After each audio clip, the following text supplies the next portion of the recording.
ಸೂರ್ಯ ಮಕರ ರಾಶಿಯನ್ನು ಪ್ರವೇಶಿಸಿ ಮಕರ, ಕುಂಭ, ಮೀನ, ಮೇಷ, ವೃಷಭ, ಮಿಥುನಗಳೆಂಬ 6 ರಾಶಿಗಳಲ್ಲಿ ಸಂಚರಿಸ್ತಾನೆ. 6 ತಿಂಗಳುಗಳ ಕಾಲ ಸಾಮಾನ್ಯವಾಗಿ. ಈ 6 ತಿಂಗಳುಗಳ ಕಾಲ ಉತ್ತರಾಯಣ ಎಂಬುದಾಗಿ ಹೇಳಲ್ಪಡುತ್ತದೆ.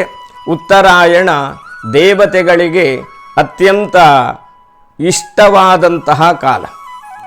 ದೇವತೆಗಳ ಆರಾಧನೆಗೆ, ದೇವತೆಗಳ ಪ್ರತಿಷ್ಠಾದಿಗಳಿಗೆ, ಮುಹೂರ್ತಗಳಿಗೆಲ್ಲ ಹೇಳಿರುವಂತಹ ಕಾಲ. ಎಲ್ಲ ಕರ್ಮಗಳನ್ನು ಗೃಹ್ಯಸೂತ್ರದ ಪ್ರಕಾರ ಉತ್ತರಾಯಣ ಕಾಲದಲ್ಲಿಯೇ ಮಾಡಬೇಕು ಎಂಬ ನಿರ್ಣಯ ಇದೆ.